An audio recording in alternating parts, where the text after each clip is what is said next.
Good day everyone, welcome to our instructional video. My name is Janelle Crenel.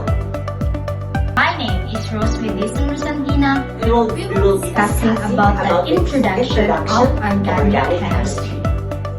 Have you ever stopped to think about mix up the world around us?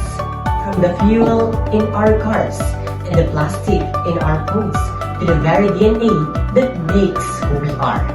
There's one branch of chemistry at the heart of it. It is organic chemistry. Today, we are diving into Chapter 1, Introduction to Organic Chemistry. We will break down what makes this subject so unique and fundamental. After the presentation, the student should be able to first, define what organic chemistry is and explain its significance as chemistry of life. Second, identify the nature and characteristic of carbon that make it essential in forming organic compounds. Third, discuss the importance of organic chemistry in daily life, medicine, and industry. Fourth, differentiate among the types of hydrocarbons and give example of each. Lastly, explain the concept of isomerism and how it affects compound properties. Organic chemistry. This branch of chemistry focuses on carbon-containing compounds. And trust me, carbon is not just another element. It's the MVP of the periodic table. So first, we will tackle about the natures and characteristic of carbon. So what makes carbon so special?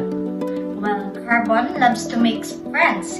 It can bond with itself and with other elements like hydrogen, oxygen, nitrogen, and even halogens. And here's the cool part. Carbon forms 4 covalent bonds. That's why it can create a huge variety of compounds from simple gases to complex molecules in our body. Second, the importance of organic chemistry. Organic chemistry is everywhere. In your food, your clothes, your shampoo, even your phone case. Vital biological molecules like carbohydrates, protein, and fats are all organic. So the third ones, what is hydrocarbons? Now let's talk about the simplest organic compounds. Hydrocarbons, these are made only of carbon and hydrogen. They are like the building blocks of all organic compounds. Imagine them as the Lego bricks of chemistry. You can build alkanes, alkenes, and alkynes from them. So let's go with the fourth one, which is the isomers. So what is isomers? These are the compounds with the same molecular formula but different structures. It's like two people having the same ingredients for a sandwich but building it in a totally different ways. And it tastes different too. That's why isomers can have different properties even though they're made of the same atoms. Now, the fifth one, which is families of organic compounds or functional group.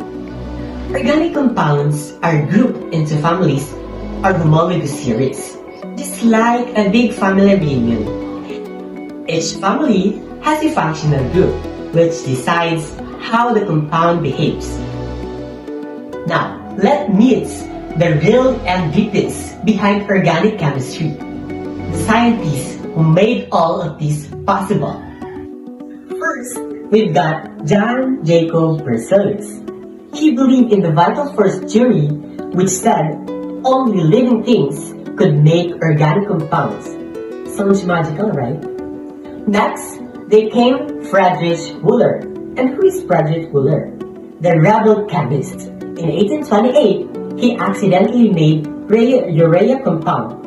He basically said, in Berzelius, no vital force needed.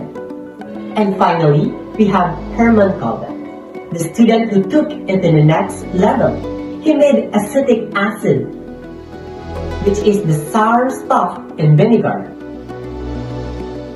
So, to sum it up, organic chemistry is the study of carbon and all the amazing things it can form. From hydrocarbons to functional groups, from vital force myths to real chemical magic, organic chemistry is truly the chemistry of life.